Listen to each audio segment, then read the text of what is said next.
boy.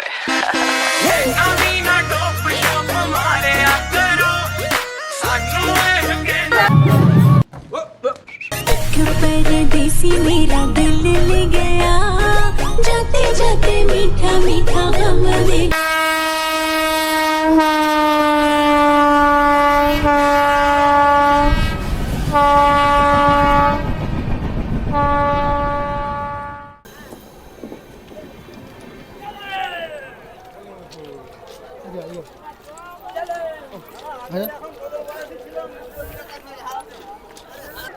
Hello guys, welcome back to my new blog. তো আজকের ব্লগে আমি তোমাদেরকে দেখাবো মাদপুরের মনসা মন্দির। তো মনসা মন্দির বলতে এটা হলো পশ্চিমবঙ্গের দ্বিতীয় বৃহত্তম সবথেকে বড় মেলা। তো চলো আমাদের সঙ্গে, এবং তোমরা দেখতেই পাচ্ছ কত ভক্তের সমাগম রয়েছে এখানে।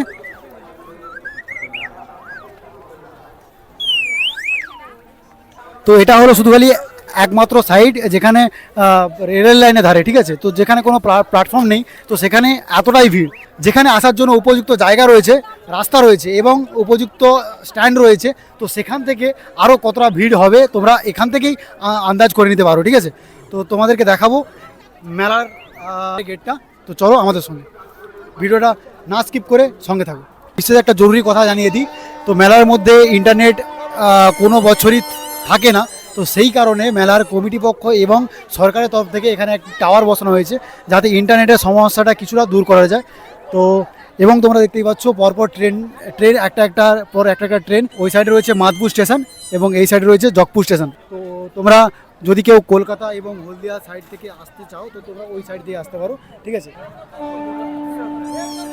তো তোমাদেরকে তো দেখালাম, ঠিক আছে। তো তোমরাই দেখে বলো যে ট্রেনের মধ্যে কয়টা বগি রয়েছে, ঠিক আছে। তো কমেন্ট করে জানাবে তোমরা ট্রেনের মধ্যে কয়টা বগি রয়েছে, ঠিক আছে।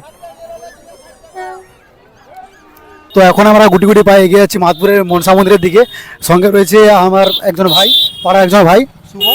তো তোমরা দেখতেই পাচ্ছ রাস্তার মধ্যে কতটা ভিড়, এবং আরও প্রায় 2 কিলোমিটার আমাদের হেঁটে হেঁটে যেতে হবে। তো এখানে কোনো কাদো নেই, তো আমরা শুনেছি নাকি মন্দিরের মধ্যে গিয়ে কাদো। তো চলো সেটাই আমরা দেখবো, মন্দিরের মধ্যে কতটা কাদো কী রয়েছে। দাদা, মন্দিরটা আরো কত দূরে আছে? যেতে হবে 1-2 কিলোমিটার। তো বন্ধুরা, এখন আমরা এসে গেছি পশ্চিমবাংলার দ্বিতীয় বৃহত্তম মেলা, যেটা হলো মাদপুরের মনসা মেলা, ঠিক আছে। তো তার গেটে আমরা পৌঁছে গেছি। তো তোমরা দেখতেই পাচ্ছ ক্রাউডটা কেমন।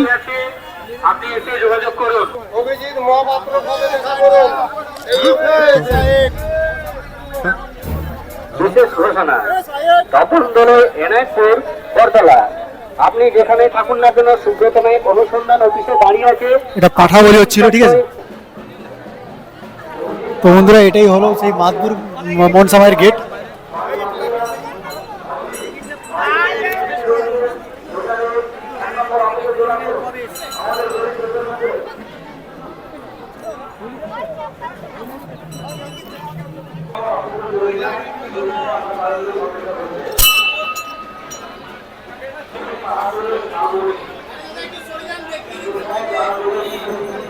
তোমরা দেখতেই পাচ্ছ মন্দিরটা কিরকম সুন্দর করে সাজানো হয়েছে, ঠিক আছে।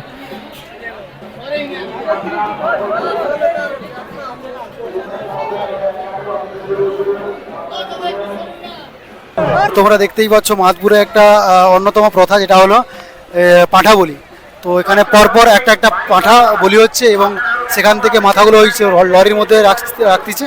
মন্দিরের মধ্যে সব কিছু ঠিক আছে, কিন্তু এত পরিমাণ কাদা, তোমরা এলে ভাই ঠিক দেখে শুনে আসবে, কেননা এত পরিমাণই কাদা চলার অসুবিধা। আমরা তো অর্ধেক মন্দির ঘুরে দেখাতেই পারছি না, কেননা এত কাদার পরিমাণ। তো এই এরিয়াটা শুধু একটু শুকনো শুকনো টাইপ রয়েছে, কিন্তু এই এরিয়াটা পুরোটাই কাদা, এবং ওই এরিয়াটা পুরোটাই কাদা রয়েছে, এবং প্রচুর মানুষের সমাগম, প্রচুর। এই বছর আমার প্রথম, ঠিক আছে। তো এখানে প্রচুর মানুষের সমাগম। তো বন্ধুরা, তোমাদেরকে একটা জরুরি খবর দিয়ে দিই, যেটা মেলার মধ্যে এলে তোমরা খুবই সতর্কভাবে এটা পালন করবে। মেলাতে কোনো রকম নেটওয়ার্ক নেই। তো আমি বিশেষ করে আমাদের বন্ধুদেরকে প্রায় 8 ঘন্টা কল করার পর খুঁজে পেয়েছি। আমার সঙ্গে ছিল, তো এদেরকে আমি প্রায় 8 ঘন্টা পর কল করে খুঁজে পেয়েছি। তো তোমরা একটু সাবধানতা বজায় রাখবে, কেউ কারোর সঙ্গ ছিল না, ঠিক আছে। তো এটা তোমাদের কাছে আমার বিশেষ করে অনুরোধ। মন্দিরের পশ্চিম সাইড, তো তোমরা পশ্চিম সাইডের ভিউটা দেখে নাও, ঠিক আছে। তো আজকে তো কোনো মতেই আমরা যেতে পারবো না মন্দিরের ভেতরে। তো এখান থেকেই মন্দিরের প্রতিমার তোমাদেরকে দর্শন দেওয়ার চেষ্টা করব। তো তোমাদেরকে এখন দেখানোর চেষ্টা করছি মন্দিরের ভেতরটা। সাগর ঘন্টা বাড়ি চালানো হয়। আপনার দাদা 1 নম্বর অফিসে দাঁড়িয়ে আছে, আপনি এসে যোগাযোগ করুন।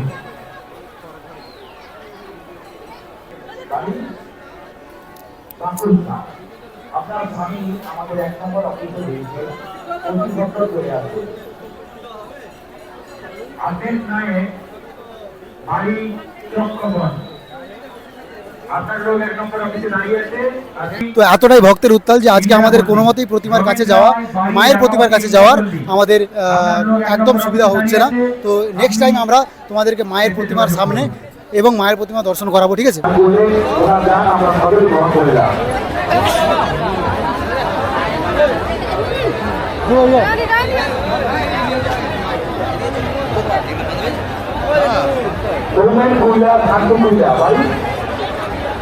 কর্মপুর থেকে সুন্দর শিশুরা কি সুন্দরভাবে মায়ের নির্দেশে দান করলেন, মায়ের মন্দির নির্মাণ করবে। আমরা যাত্রী সযত্নে রেখে দিলাম। প্রদীপ পুরিয়া বাড়ি শ্যামপুর, প্রদীপ পুরিয়া বাড়ি শ্যামপুর পুজো মন্দির নির্মাণ করতে কাজের হাত বাড়িয়ে দিলেন। মাটু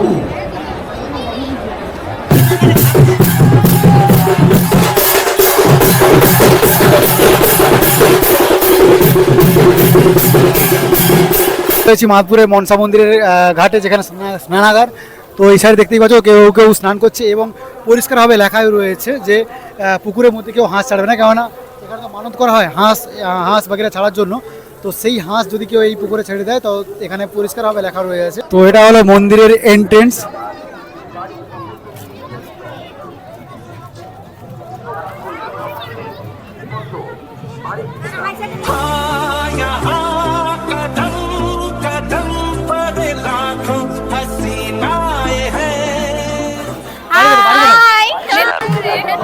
মেদিনীপুরে ক্যারিং তলার পাশে। পুজো দেওয়া হয়ে গেছে? কখন থেকে এসেছিলে? এই কিছুক্ষণ আগে।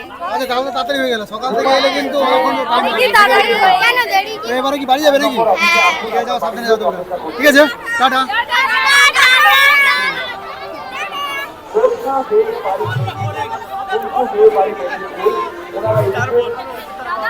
দাদা আপনার চ্যালেঞ্জ নাম্বার চয়ন নায়ক।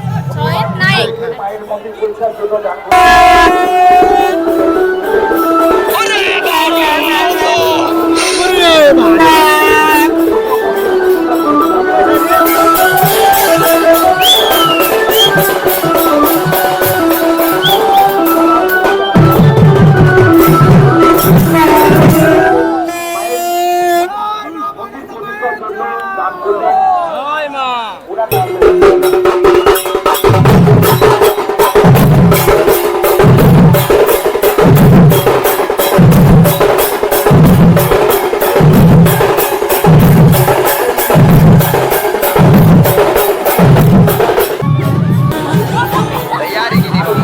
তো বন্ধুরা, এখন আমরা বেরিয়ে যাচ্ছি মেলা থেকে, কেননা মেলার মধ্যে এতটাই ভিড় যে আমরা মানে আর থাকা যাচ্ছে না এবং আমাদের সন্ধ্যা হয়ে যাচ্ছে, বাড়ি যেতে হবে বাড়ির দিকে। তো রাস্তার মধ্যে এখনও জ্যামটা দেখো। টাটা, বাই বাই, নেক্সট ভিডিওতে দেখা হবে, ঠিক আছে? তো এখান থেকে আরও 2 কিলোমিটার আমাদের যেতে হবে।